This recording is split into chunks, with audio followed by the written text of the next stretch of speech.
오늘 본문은 그 예배소 교인들에게 보낸 사도 바울의 권면의 말씀입니다. 이 말씀을 보게 되면 본문에서 세 종류의 사람이 있다는 것을 알 수가 있습니다.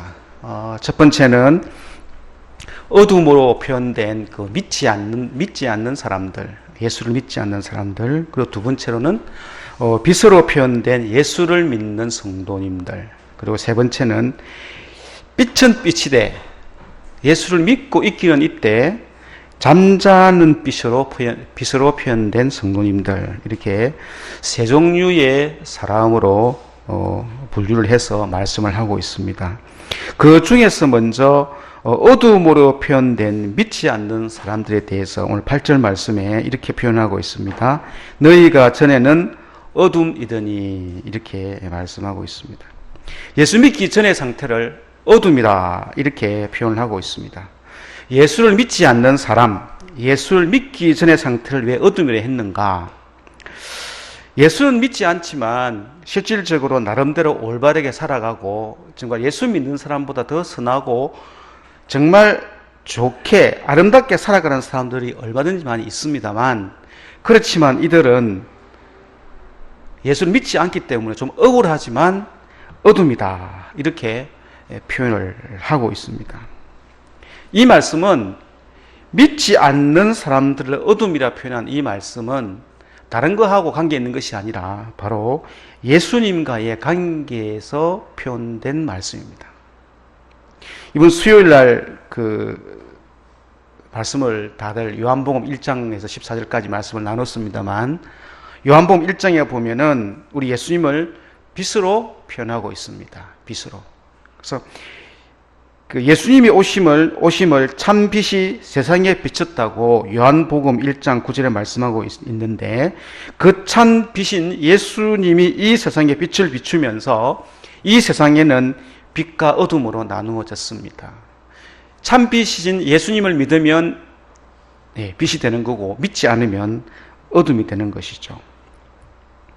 그 참 빛이신 예수님을 믿고 영접한 사람은 빛이 되었고, 참 빛이신 주님을 믿지 않는 사람은 나름대로 올바르게 살아간다고 해도 어둠으로 남을 수밖에 없습니다. 세 종류의 사람들 중에 이 예수를 믿지 않는 사람, 이 사람들을 오늘 본문에서는 어둠에 살아가는 사람들이다, 이렇게 표현을 하고 있습니다. 이어서 두 번째로 표현된 사람은, 두 번째 종류의 사람은 빛으로 표현된 사람들입니다. 8절 하반절에 이제는 주 안에서 빛이라 했는데, 전에는 어둠이었지만 지금은 주 안에서, 즉 주 예수님을 믿음으로 이제는 빛이 되었다, 이런 말씀입니다. 우리가 구원받는 것은 여러분이 잘 아시는 바와 같이 우리의 행위하는 전혀 관계가 없습니다. 전적으로 주님의 은혜에 의해서 구원을 받습니다. 우리가 빛이 되는 것도 내 스스로 빛을 되는 것이 아니라 주님 안에서 주님을 믿기에 우리가 빛이 되는 것이지 우리 스스로는 빛이 될 수가 없습니다. 주님 안에서 참 빛인 예수님을 믿고 영접했기 때문에 내가 빛이 되는 것입니다. 빛이 된 후 예수님을 본받아 참 빛인 주님과 교제하며 빛의 열매인 착함과 어려움과 진실함의 예매를 맺는 성도들이 오늘 두 번째 종류의 사람들입니다. 세 번째 종류 사람은 어떤 사람이냐? 빛은 빛이 돼 잠자는 빛으로 표현된 사람입니다. 오늘 14절 말씀에 보게 되면 이렇게 표현하고 있죠. 그러므로 이르시기를 잠자는 자여 깨어서 죽은 자들 가운데서 일어나라, 이렇게 말씀하고 있습니다. 여기서 잠자는 자여, 이것은 믿는 성도들 가운데 제대로 빛의 역할을 다하지 못하는 자들, 즉 죽은 자도 아니고 그렇다고 믿지 않은 자도 아닌데 빛이라고 할 수 없는, 주님을 모셔드렸지만 빛의 생활을 하지 못하는, 착함과 어려움과 진실함의 생활을 하지 않는 그런 사람들을 세 번째 사람, 즉 빛은 빛이 돼 잠자는 자의 빛으로 표현을 하고 있습니다. 하나, 둘, 셋, 이 세 종류의 사람들 가운데 여러분은 어느 종류에 속한다고 한번 생각해 보십니까? 당연히 첫 번째는 아닙니다. 둘째 아니면 셋째, 그럴 겁니다. 오늘 본문에 나오는 빛의 열매가 이 착함과 의로움과 진실함의 열매를 맺는데, 진실함의 열매를 맺고 살아가는 진정한 빛인 우리가 되어 있는지, 아니면 죽은 자와 비슷한 그런 잠자는 빛으로 되어 있는지 우리는 한번 뒤돌아봐야 됩니다. 사도 바울은 에베소 교회에게 이런 잠자는 성도들이 아마 있었던 것 같습니다. 그래서 사도 바울은 잠자는 자여 깨어서 죽은 자들 가운데서 일어나라, 이렇게 말씀을 하고 있는 것 같습니다. 오늘날 우리 기독교인들의 문제를 보면 사실은 구별됨이 없습니다.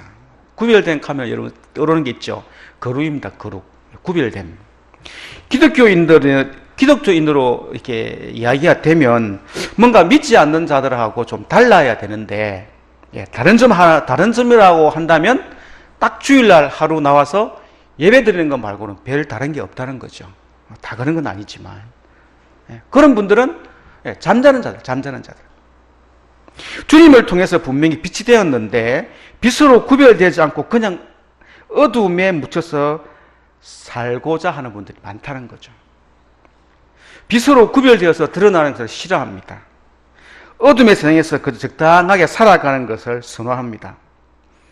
그래서 직장에서 생활할 때 그리스도인의 모습을 잘 안 나타냅니다.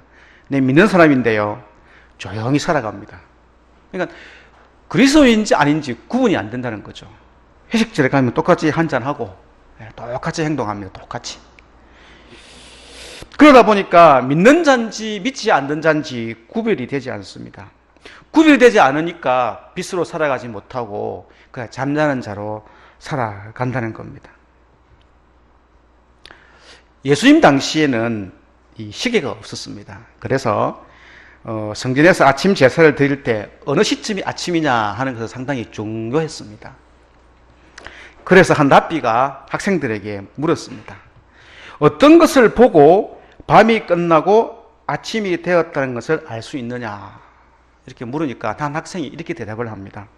랍비님, 양과 염소를 분간해낼 정도로 날이 훤하면 그제야 아침이 된 것 아닙니까?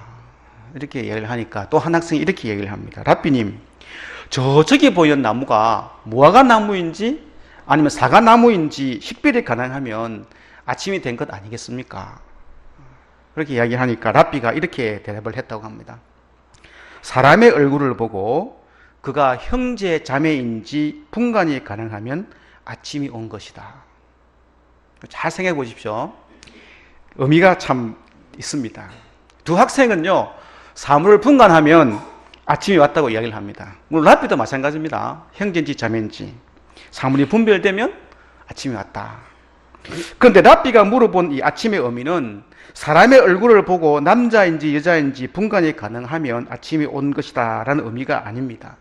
랍비가 말한 의미는 이렇습니다. 우리가 쳐다보는 많은 사람들, 그들이 내 형제요, 내 자매로 보이지 않는다면 우리는 아직도 밤의 어두운 가운데 거하고 있다는 겁니다. 참 의미 있는 물음이고 의미 있는 대답입니다. 좀 더 쉽게 말씀드리면 빛 가운데 사는 사람들은 주변 사람들을 보고 그가 마땅히 내가 사랑해야 할 형제고 자매로 보이지 않는다면 아직도 우리에게는 아침이 오지 않았다는 겁니다. 성도 여러분, 여러분은 어떻습니까? 이웃을 사랑하고 이웃을 향하여 착함과 의로움과 진실함의 입을 맺고 빛의 자녀로 살아가고 있다고 자신 있게 말씀할 수가 있습니까? 아니면 그냥 적당히 그냥 시간만 때우고 그리스도 표만 내고 누가 보면 표 내고 안 보면 세상 사람하고 똑같은 그러한 삶을 살아가고는 있는지 한번 우리가 돌아봐야 될 줄 믿습니다. 그러면 우리가 어떻게 하면 이 빛의 자녀들, 이 세 종류의 사람들 가운데 두 번째 종류 사람인 이 빛의 자녀들처럼 살아갈 수 있을까? 그것은 먼저 내가 주님 안에서 빛이라는 인식을 갖고 살아갈 때 그것이 가능합니다. 내가 주 안에서 빛이라는 인식. 사람은 자기 인식에 따라서 행동을 하게 되는데 내가 어떤 존재인가를 인식할 때 거기에 맞는 삶을 살아가게 됩니다. 예를 들어서 남자들이 군대를 제대하면 직장생활 많이 합니다. 다 직장생활 하죠. 그 직장생활 할 때는 정상적으로 진짜 신사다운 모습을 보이고요. 말 잘 듣고 상사 시키는 대로 잘 하거든요. 근데 남자분들은 알 겁니다. 흔히들 말하는 개구리복 입혀놓고 예비군 훈련에 딱 갖다 놓으면 어떻게 합니까? 지독실만 안 듣습니다. 그냥 지독실만 안 듣고요. 명령도 하나도 안 듣습니다. 그냥 뺀질뺀질합니다. 군복 입으면 그렇게 변합니다. 저도 그랬거든요. 그러니까 우리가 이 인식을 어떤 인식을 가지고 있느냐 상당히 중요합니다. 직장생활 때는 안 그랬는데 예비군부터 입혀놓고 딱 보내놓으면 그렇게 다 변합니다. 그냥 그렇게. 오늘 예배 드리는 우리 성도님들 직업이 다양합니다. 다양합니다. 그 중에서 이 영업을 하시는 분야에 계신 분들 회사 출근할 때, 영업 나갈 때 어떤 복장을 하고 나가십니까? 깨끗하게 양복 입고 딱 정장처럼 해서 나갑니다. 그거는 기본입니다. 기본. 제가 한 5년 전에 읽은 책이 있는데, 일본 사람이 지은 책인데, 가와다 오사무라는 분이 지은 책인데, 가방은 손수건 위에 가는 책 제목입니다. 가방은 손수건 위에.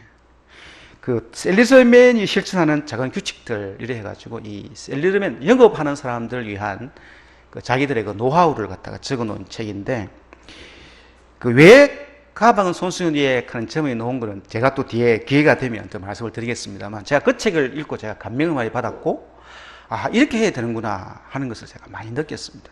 거기에 보면 세일즈맨으로서 옷을 입어야 될 부분, 인사하는 부분, 이런 부분, 많은 것 중에 제 기억에 남는 게 두 가지가 있습니다. 인사는 어떻게 해야 되느냐? 다 인사 다 빼고 제 안에 기억에 남는 것은 그겁니다. 고객을 맞이하든지 고객을 보낼 때 어떻게 인사해야 되느냐? 밖에 나와서 배웅을 할 때 고개를 숙이고 인사를 할 때 엘리베이터 문이 닫힐 때까지 고개를 들지 말라. 그렇게 적혀 있습니다. 그냥 잠깐 숙이고 넣는 것이 아니라 엘리베이터 문이 닫힐 때까지 손님이 갈 때, 고객이 갈 때, 또는 놓을 때 엘리베이터 문이 닫힐 때까지는 고개를 들지 말고 고개를 숙여서 인사를 하라. 그렇게 되어 있습니다. 제가 그걸 보고 참 감동을 받았습니다. 그렇구나. 그리고 또 하나, 양복 입는 거, 정장을 입고 영업을 해라. 시계는 어떤 시계를, 그러니까 이렇게 다 놓습니다. 흰 바탕에 검은색 줄 시계, 이런 식으로 다 이렇게 놓는데, 그분이 말씀하는 것 중에 하나가 뭐냐 그러면 정장을 입고 영업을 하라고 이야기를 합니다. 그건 고급스러운 정장이 아니라 그냥 평범한 정장입니다. 와이셔츠에 정장 입고 영업을 하는데, 왜 그러냐 그러면 이 정장을 딱 입고 모든 걸 갖춰서 영업을 하게 되면 우선 마음 자세가 다르다는 겁니다. 내 내면의 변화가 온다는 겁니다. 그리고 평상복을 입고 할 때 하고 영업 실적도 다르다는 겁니다. 그러니까 그분이 하는 얘기는 복장에 따라서 내 내면의 변화, 내 행동이 달라진다는 거죠. 달라진다는 겁니다. 우리 오늘날 교회에 오시는 분들 모습을 보게 되면 여러 가지 복장으로 오게 되는데, 한번 반성해 줄 부분이 조금 있는 것 같습니다. 예배 드릴 때 정장으로 입고 예배를 드리면 참 좋겠습니다. 오늘 우리 일부 예배 때 기도 드린 우리 모 집사님, 너무 좋았습니다. 너무 좋았습니다. 네. 보셨죠? 그죠? 네, 일부 예배 드린 분들은 봤을 겁니다. 네. 저는 이렇게 생각합니다. 예배 드리는 이런 옷부터 시작해서 모든 부분들은 사실은 목회자들이 먼저 교육을 해야 된다고 생각합니다. 제 개인적으로는. 몰라서 못하는 분도 있거든요. 그래, 평상시에 이렇게 오니까, 이렇게 해도 되는갑다. 이렇게 생각하는데, 그건 아닌 것 같습니다. 정장 입고 딱 바른 마음가짐으로 예배에 참석하면 예배 드리는 모습 자체가 달라집니다. 당연히 달라지죠. 그래서 명품이 아니라 수수하고 검소한 옷 요즘 참 많이 나옵니다. 비싸도 아니더라도. 그래서 그런 옷 입고 예배 드리면 정말 좋습니다. 아침에 올 때 우리 안내하시는 집사님, 근사님, 옷 입고 하는 거 얼마나 좋습니까? 그런 모습으로 매주 드리는 건 아닙니다. 그냥 한 달에 한 번이라도 한번 드려보십시오.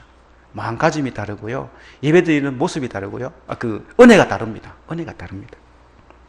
저는 직분자부터 먼저 솔선수범했으면 참 좋겠습니다. 제가 가만히 보면 우리 장로님들은 다 이렇게 정장처럼 오시거든요. 오십니다. 근데 안수지사님 분 중에 자 뭐 이렇게 오신 분도 아니신데 물론 그거는 뭐 관계상은 아니니까 관계는 없습니다만 제 개인적으로는 그렇습니다. 저 개인적으로는 직분자 같으면은 정장으로 해서 타의 모범이 되게 예배도 제일 앞자리에 앉아서 제일 먼저 드리고 우리 다 그렇게 합니다. 지금 다 그렇게 하고 계시는데 그렇게 하면 우리 교회가 다른 일반 성도님들도 아 저렇게 해야 되는 것 같다 해서 본을 받는다는 거죠.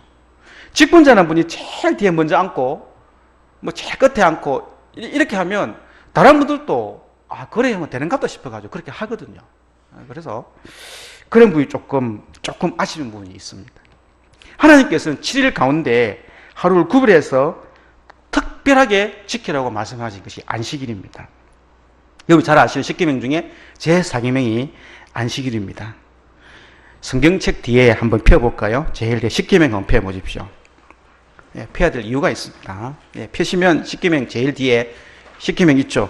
거기에 제4는 이렇게 나와 있습니다. 제4는 예, 제4계명 다 같이 한번 큰 소리를 한번 읽어보겠습니다. 시작. 안식일을 기억하여 거룩하게 지키라. 한 번 더 읽겠습니다. 그것만 한 번 더 시작. 안식일을 기억하여 거룩하게 지키라. 아멘. 하나님께서는 안식일을 기억하여 거룩하게 지키라 이렇게 말씀하고 있는데 먼저는 안식일을 지켜라. 그것도 그냥 지키는 것이 아니고 거룩하게 지켜라. 분명히 말씀하고 있습니다.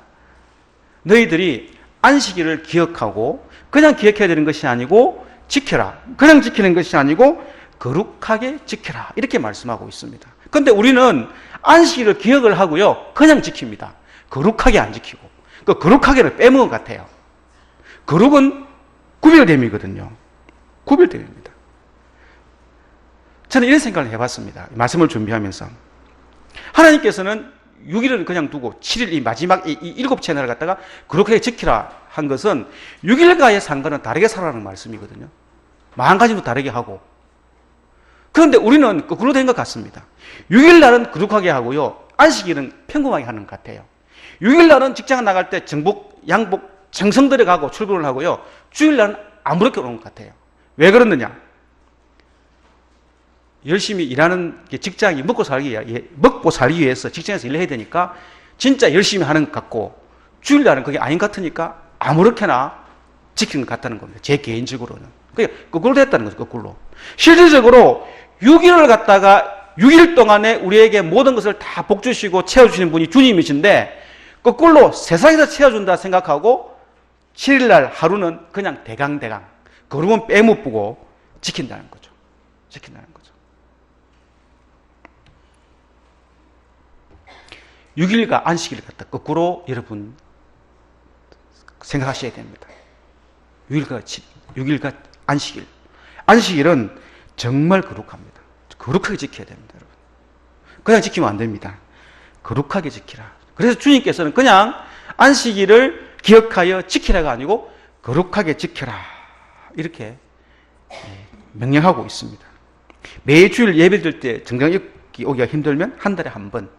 전사님, 저는 한 달에 한 번도 힘들어요. 그러면요, 교회 절기 때, 딱 한 번, 부활절, 추수감사절, 성탄절, 이런 때만이라도, 예, 정말 깨끗하게 양복 입고 예배 한번 들어보시라는 거죠.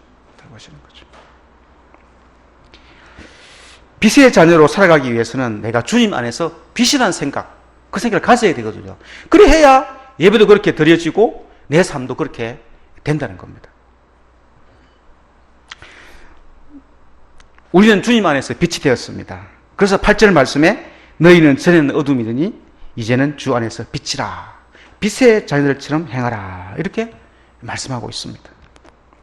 우리는 세상의 빛이 되었고 세상에서 빛을 발하는 존재가 되었습니다. 이 사실을 늘 확신하며 어디를 가든지 이런 빛의 인식을 갖고 늘 살아야 합니다. 그럴 때 우리는 어둠에 빠지지 않을 수가 있습니다. 어둠에 안 빠집니다. 내가 주님 안에서 빛이라는 인식을 갖고 살아가는 그리스도의 특징이 있습니다. 그 특징이 뭐냐 그러면 오늘 본문 9절에 나와 있습니다. 9절 말씀 다 같이 한번 읽도록 하겠습니다. 5장 9절 시작. 빛의 열매는 모든 착함과 의로움과 진실함에 있느니라. 아멘.